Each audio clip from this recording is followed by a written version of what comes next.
2018 to order. Roll call, Kathy Kendrich. Virginia Sampietro. Madeline Persidlo. Becky Miller.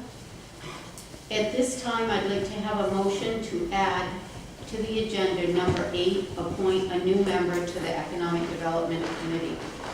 I'll make that motion.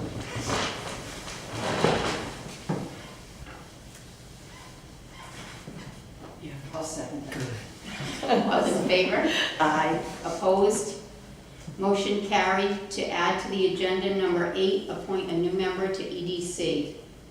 Moving on, item number 3 is to approve the meeting minutes from September 24th, 2018. Did everybody have an opportunity to look at the minutes and any questions or corrections or concerns? I'll make a motion to approve the meeting minutes from September 24th. I'll second. All in favor? Aye. Opposed? Motion carried to approve the meeting minutes from September 24th, 2018.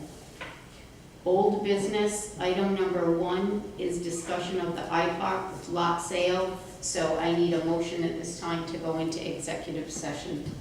I'll make a motion to go into executive session to discuss the IPOC lot sale. I'll second. All in favor? Aye. Opposed? Motion carried to go into executive session at 7:02. Executive session. At this time, Virginia Sampietro, Madeline Persidlo, and Kathy Kendrich will go into executive session.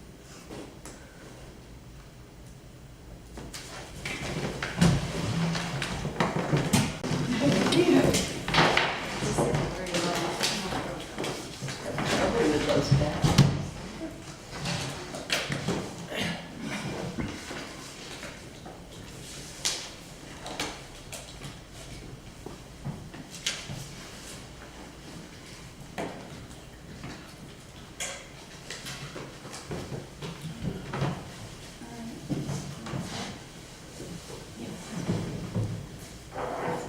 So I'd like to make a motion to come out of executive session at 7:12 p.m. with no action taken. I'll make that motion. I'll second it. All in favor? Aye. Opposed?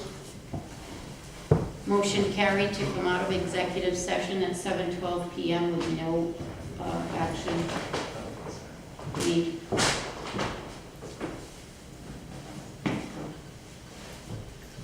Item number 5, new business, to consider an act on tax refunds totaling $992.32 from the tax collector as follows.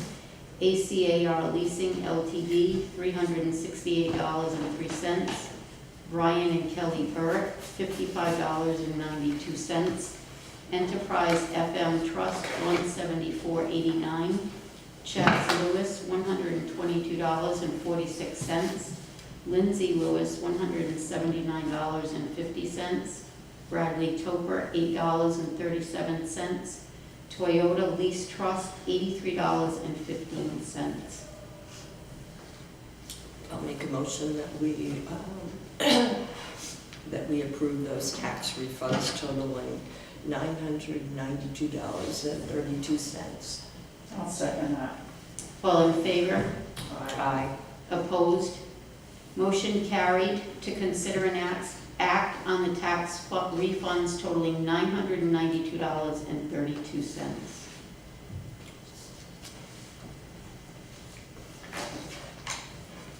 Item number 2 is to consider an act on line item transfer for employee promotion and salary adjustment. So tonight, I'm looking for a motion to do a line item transfer from our contingency item number 10-6270-42 to buildings and grounds salary 10-6102-24 for $8,320, which is a $4 an hour increase. And that is for our maintenance person. His original job description when he was hired there has been a lot added to that. He has taken on the maintenance of the pool and overseeing the pool duties. But more so than that, prior to me coming in, our highway department, Joe Tatro had always been the maintenance supervisor over our maintenance department. When Joe retired 2 years ago, the person that was put in that position was never given that job responsibility because he is not the highway supervisor. He was only made crew chief leader of the highway department. So for the last 2 years since Mr. Tatro has retired, Ronnie has taken on that responsibility. We have talked to the union. The union has okayed that. He will not have to go switch unions. There won't be any change in his union. So I'm asking just to be able to increase him to the salary that isn't even comparable to what the other person was getting paid for doing the same position. My only question is, can we do that at this time of the year? I thought that would only be done. So the contingency account, it can be taken out of there. So the contingency account is what the finance director had told me she had done, is that account is there for any union contracts, any increase in the union contracts. We can take it out of that fund. At any time? At any time, yes. Okay. I think it makes sense, and I think he deserves it. Yeah. So, That's not my question. It's yeah, just- yeah. Right, is it at this time of the Yeah, year? yeah, yeah. Yeah. So I'd like to make a motion that we approve the line item transfer from the contingency account to the building and grounds salary account in the amount of $8,320. I'll second that. All in favor? Aye. Opposed? Motion carried to consider an act on line item transfer for employee promotion and salary adjustment of $8,320 from account 10-6270-42 to account 10-6102-24.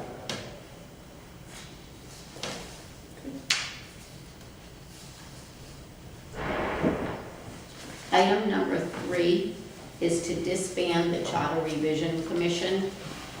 So I do see we have one member here tonight from the Charter Revision. Thank you, Mary, for coming. So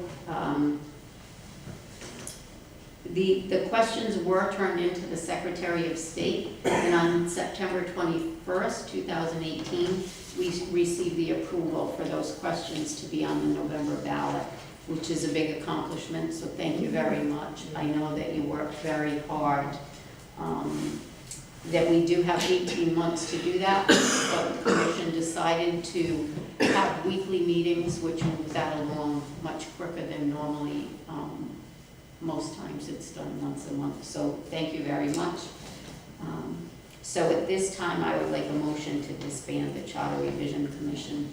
I'll make a motion to disband the Charter Revision Commission. I'll second and thank them all for their service. Thank you. All in favor? Aye. Opposed? Motion carried to disband the Charter Revision Commission, and again, thank you very much for your hard work.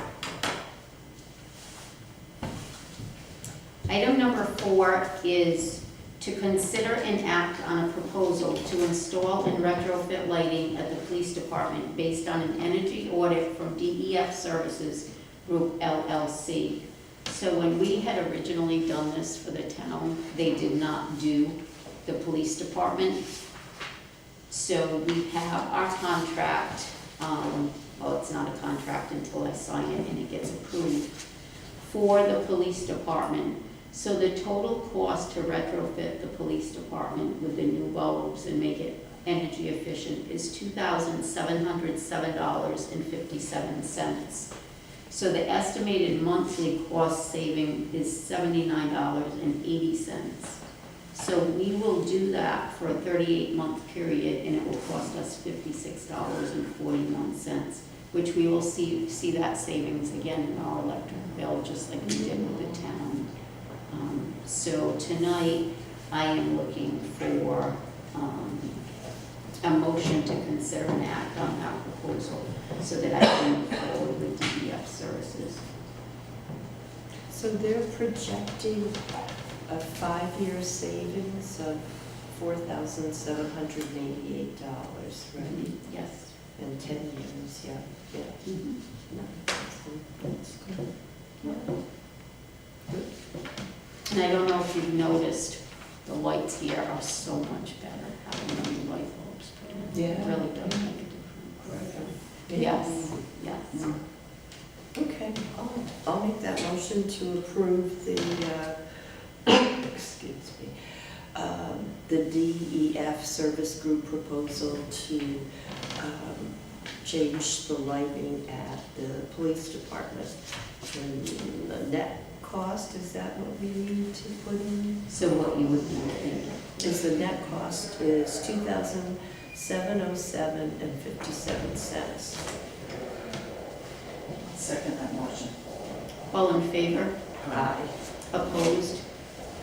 Motion carried to consider an act on a proposal to install and retrofit lighting at the police department based on an energy audit from DEF Services Group LLC for a net cost of $2,707.57. Item number 5 is to appoint members to the Ethics Commission.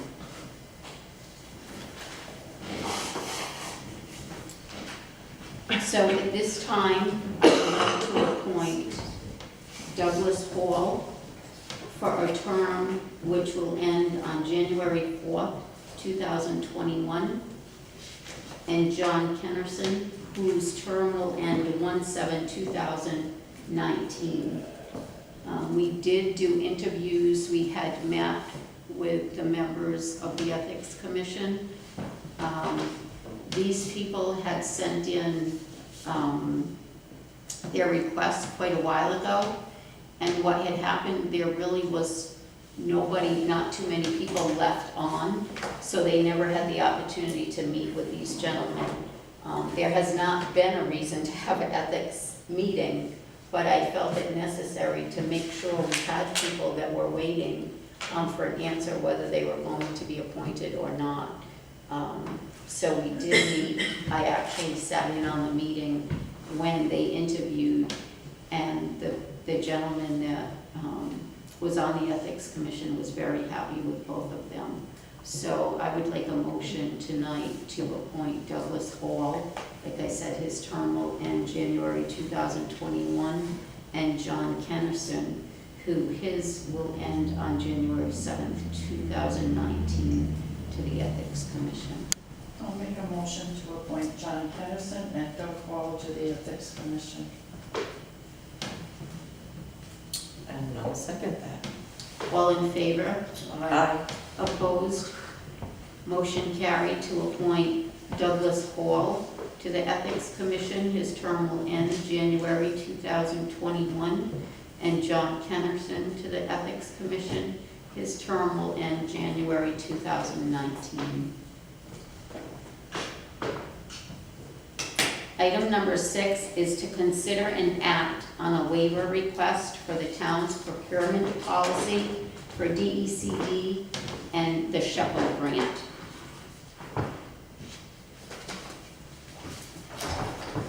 So I have Mary Ann Benetti here tonight, our town planner, and she had requested that this be added to the agenda.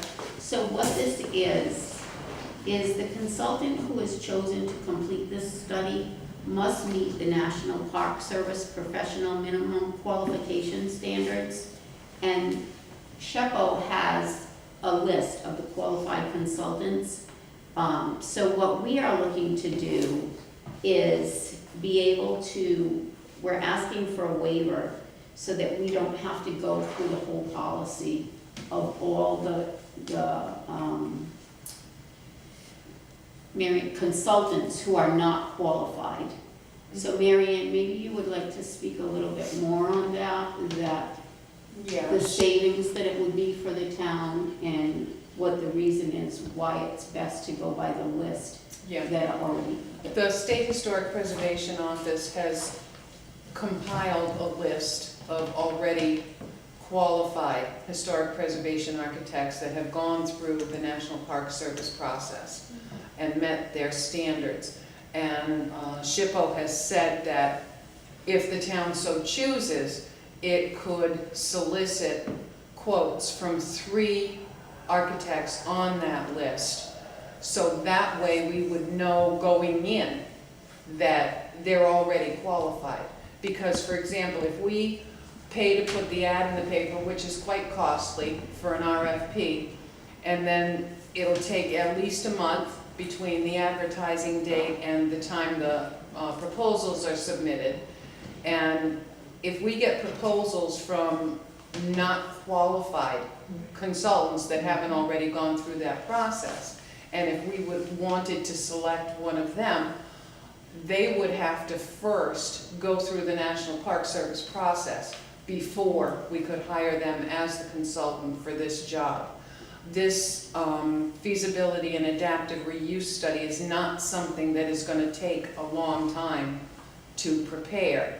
And with the amount of the grant, I just don't think it makes financial sense for the town to spend the money to go out to bid, and from a time perspective for both the town and the State Historic Preservation Office, and moving forward with bringing the annex back to productive use again.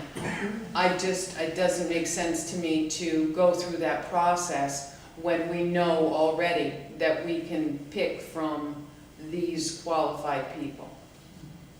How would you decide in a fair way which 3 you pick off the list? Well, actually, you'd obviously have to take into consideration distance they'd have to travel. For example, if you've got a qualified consultant from, say, Norwich, you wouldn't pick one coming up from New Haven because they'd be charging travel time, so it would be, less money for that. And, I mean, there are historic preservation architects that the State Historic Preservation Office is quite familiar with their work. They would have no problem if I called them and said, what is your opinion of this person's work? They'd tell me. So it's not like we'd have to go through vetting each one of them that's on the list to figure out who to solicit. Makes sense to me. I do too, it's a cost savings, Yeah. but it's also a time saving, yes. So, Thank you, Marianne. yeah, thank you.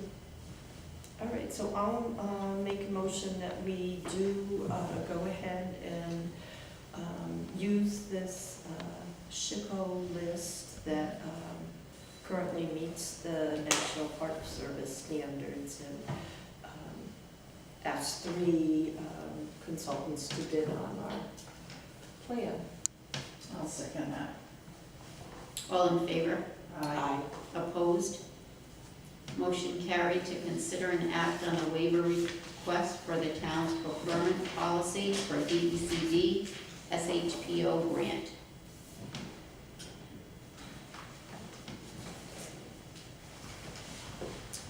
Item number 7 is to consider and act on the fair housing resolution. So again, the Department of Housing requires a fair housing and equal opportunity. This is something that needs to be done annually. So in the past, the town has neglected to do this. The last time it was done is in 2013. So we're currently working right now to get anything that is not up to date. So in order to get CDBG, which is grant money, this has got to be up to date. So the CDBG money, whoever is not familiar with that, that is used for housing rehab. So again, if you have any questions, Mary Ann is more familiar. She has worked on this. So if you have more questions, Mary Ann is here to answer any questions you may have.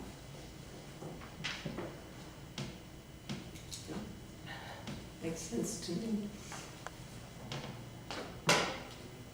So I'll make a motion that we approve this resolution for fair housing. I'll second it. All in favor? Aye. Opposed?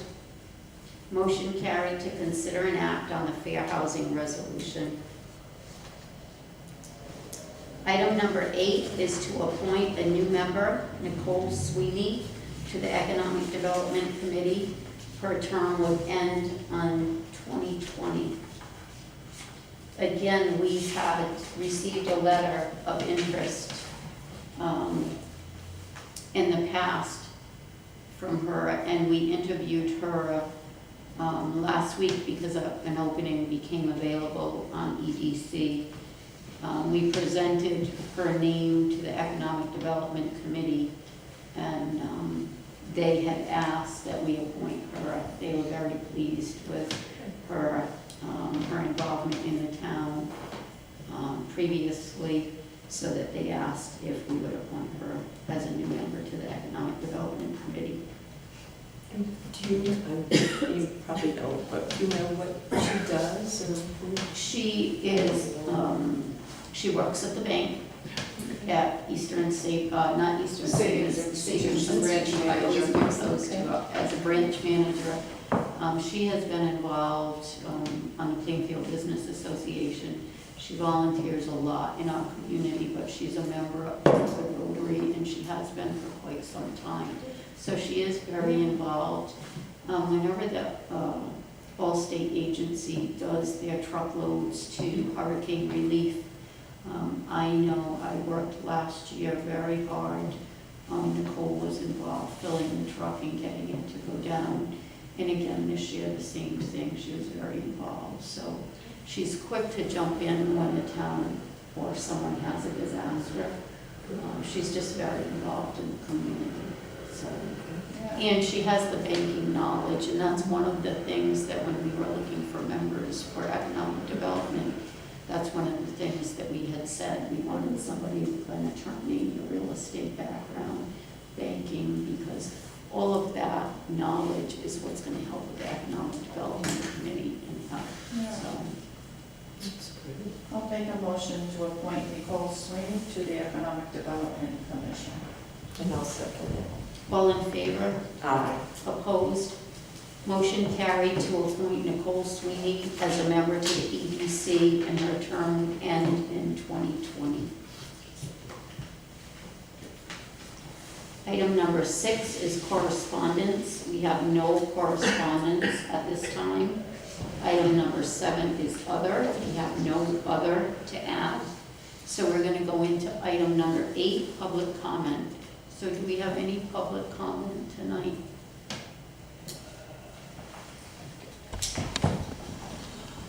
Yes. Tom Zenglitz, Chairman of the Board of Finance. One thing I wanted to just let the Board of Selectmen know, for those who were not at our last Board of Finance meeting, was that we did not approve the most recent line item transfer, and one of the reasons for that, it was the consensus of the Board of Finance that going forward, what we would like to do is whenever there is a line item transfer to be reviewed by Board of Finance, we would actually like the department head and or possibly the employee that it pertains to be present in case there are any detailed questions that Board of Finance has. That way we can ask them directly to those who it affects.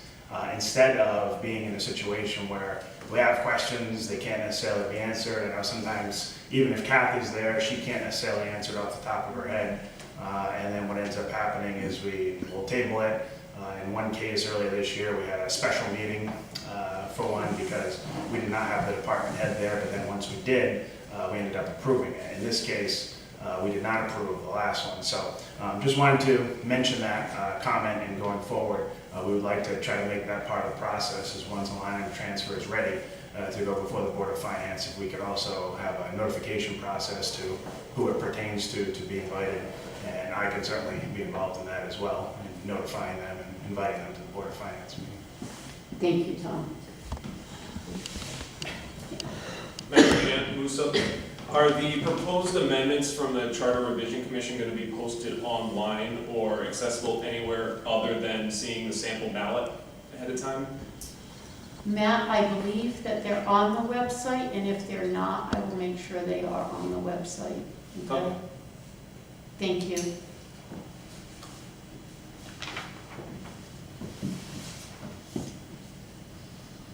And I do know that we had a pile of them in the town clerk's office also, so if you're in the town clerk's office to hand out. Okay? I wasn't sure. I went looking for them, could not find them myself, probably. Okay. If they're up there, then I probably overlooked it. But I think the obvious places to look were either under minutes in past months on the calendar or right up on the main page. And I couldn't find them in either of those two places. I will check with IT and make sure, okay? Thank you, Matt. Are there any other comments from the audience? I have to ask you about the Please state your salaries. name. June Gagney, Mhm. the salaries Mhm. for the, they're all combined for the highway department. Building and grounds, it's like $153,000. Mhm. How much of that is for Ron's salary? Do Out you of- know how much out of that is for Ron's salary? Out of maintenance and grounds? Yeah. I can get that. Yeah, I was just curious, Yeah. because $4 an hour seems like a big, Mhm. big jump. Well, you have to, well, for us, he was hired almost 2 years ago as just maintenance. So in that time, like I said, the supervisor position, he has been the supervisor since Mr. Tatro retired. And he has picked up a lot of responsibility. I just, So, but I'm I just will curious. I will Yeah. give you that answer. Okay, Okay, thanks. you're welcome. Are there any other comments? No other comments? So if there's no other comments at this time, I look for a motion to adjourn. I'll make a motion to adjourn. I'll second. All in favor? Aye. Opposed? Motion carried to adjourn at